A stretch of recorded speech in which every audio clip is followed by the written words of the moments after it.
So if you're watching this video, chances are you almost certainly have at least some level of privilege in your life. That's because you have the resources, the technology, the time, and frankly the bandwidth to be watching a YouTube video instead of, let's say, scrounging for your next meal or escaping a climate catastrophe or dodging bullets in a war zone. Having said that, even within a world of relative privilege, it's just the case that some people have more privilege than others. I'm Bob Bordone. I'm a senior fellow at Harvard Law School. I'm the founder and former director of Harvard Law School's Negotiation and Mediation clinical program.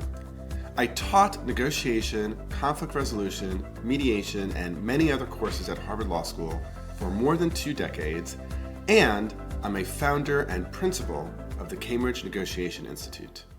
When it comes to participating in really tough dialogues, whether it's a dialogue around gender or race or sexuality or economic class or religion, often I get some really serious and tough questions on how to deal with my privilege or the lack thereof.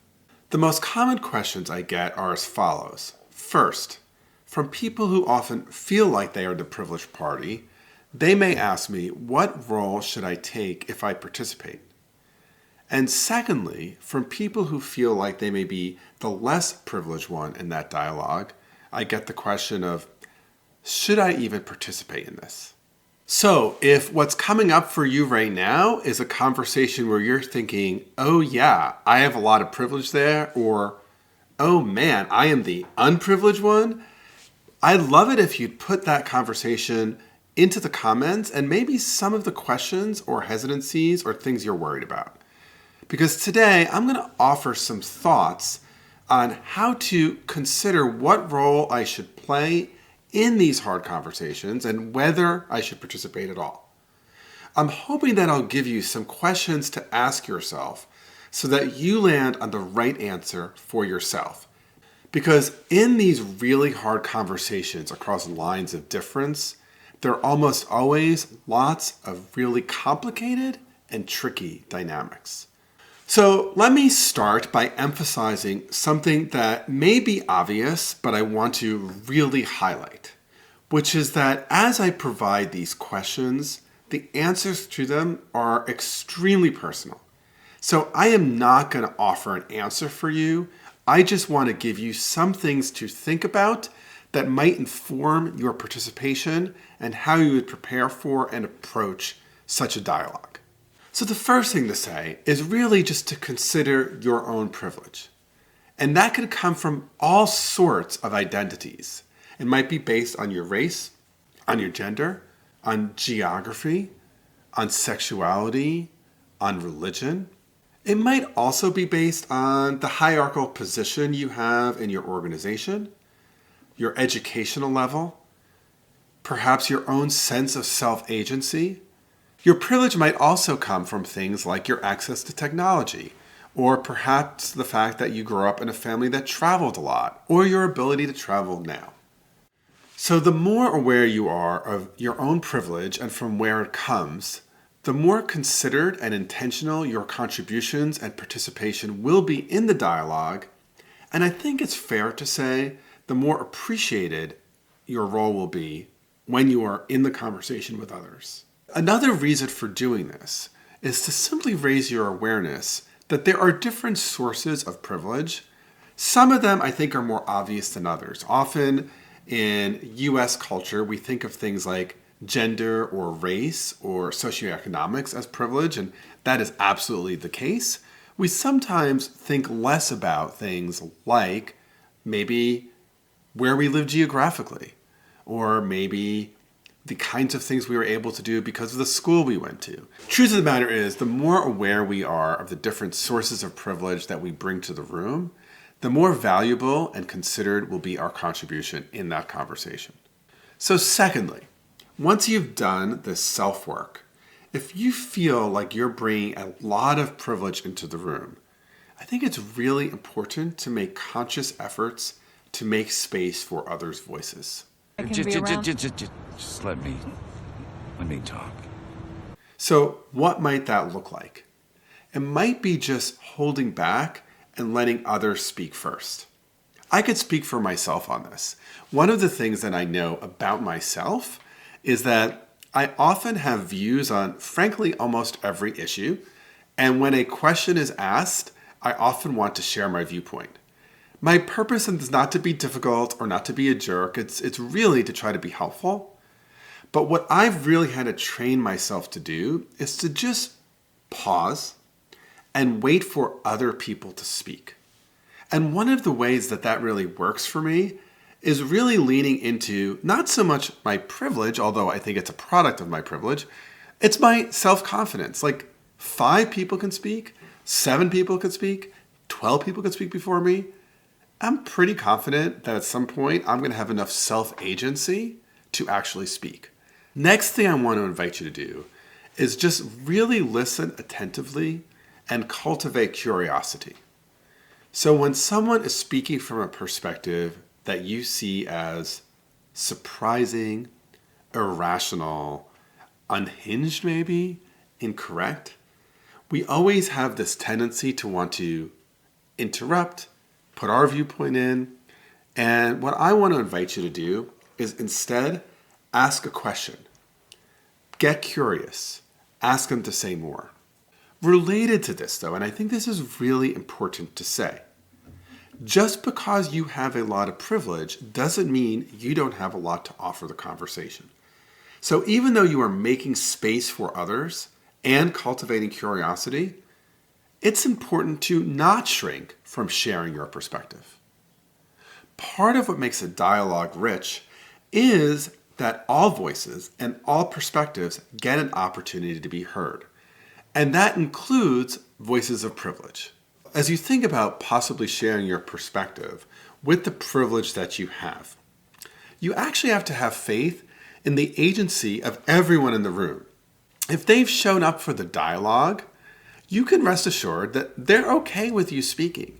And your decision not to speak, I think, is really holding something back that you owe to yourself and that, frankly, you owe to the others in the room. And I think if you change your mindset on that, it allows you to both create space, be curious, and also speak your viewpoint. Okay, so let's talk a little bit about if you feel like you're the person coming into the conversation with less privilege. Again, that could be across any dimensions. Maybe around race or gender or sexuality, maybe around economic class or education. Here are some questions that you might want to ask to help you evaluate whether you ought to and want to participate.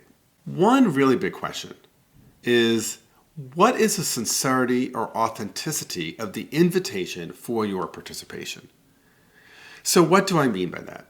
I've had the opportunity to facilitate and take part in conversations where it was very much the intention of those making the invitation to create real space for real learning, genuine dialogue, and real stretching.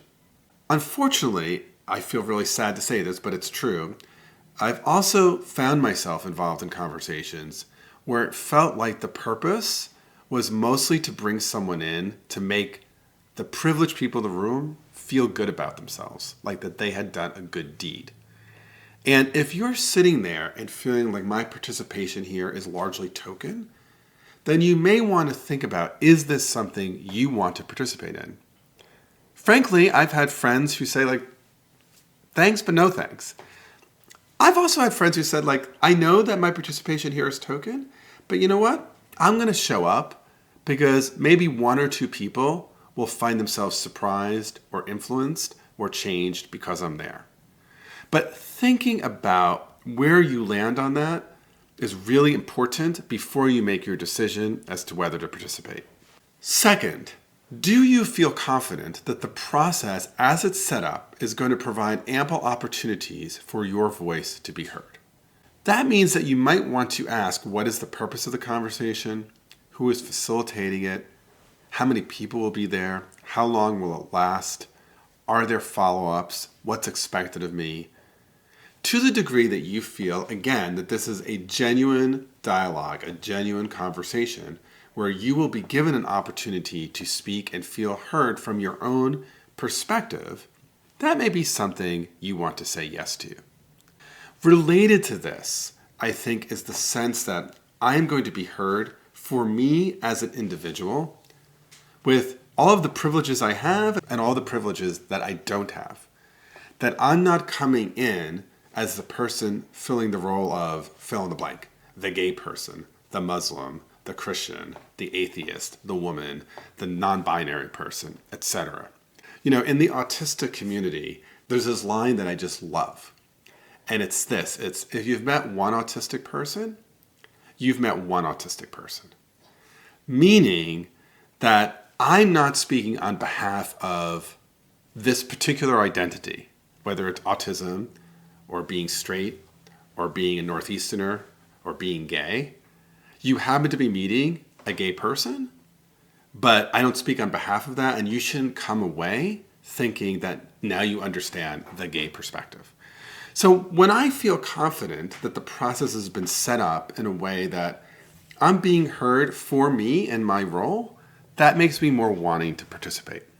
Now, here's a piece of advice for those of you who enter a hard conversation, either in the role of perceived privilege or less privilege. And that is, you should not participate unless you feel that you have something you want to share and something you have to learn. I think a dialogue set up where the purpose is that I'm conveying my perspective while other people are listening is not a dialogue. It's a listening session. That means that I need to actually think there's some things that I don't know that coming out of this I will learn. And there's some perspectives that maybe haven't gotten heard that coming out of this will get heard by dint of my participation. Before I conclude, let me just share my thoughts on two common objections that I have often heard against dialogue. The first is that if a person lacking in privilege participates in the dialogue, that their very participation is an accommodation to a current power structure, and that therefore they ought not to participate. Related to that is the concern that since there are power dynamics in the world that make a privileged and a less privileged person inequitable in their power, that power imbalance will be replicated in the hard conversation or in the dialogue, and therefore you should insist on equal power before engaging in the dialogue. Now let me just say, I completely agree that power in the world is not equal, and that whenever we go into a hard conversation, there will be power differences. We live in a world that for millennia has been dominated by men. We live in micro communities where some groups have more privilege and power than others. In the United States, Christians traditionally have a lot more power than atheists or Jews or Muslims. I do a lot of work in the Israeli-Palestinian context. The reality is that when you bring in Israelis and Palestinians into a dialogue, the power will never be equal between those groups, at least in the foreseeable future. And that is because in the world, Israelis just have more power than Palestinians. Having said that, if you wait or insist for power to be equal before you begin a conversation, you will never have a conversation. And in fact, the decision to participate in a dialogue is not an act of accommodation. It is instead an act of great courage. Now, that doesn't mean you should necessarily always participate in a really hard conversation if you feel like you're the person without the privilege.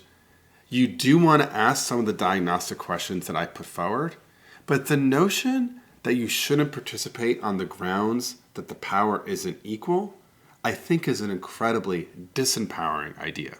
Truth of the matter is, privilege exists all around. And becoming aware of our own privilege, where we have it and where we don't, is a first really important step in deciding whether we want to participate in a hard dialogue and what role we want to play. What I feel really confident about is the more you do this hard work, the more mindful and purposeful and frankly enriching any dialogue you go into will be. Okay, it's not difficult to keep watching. Click, click.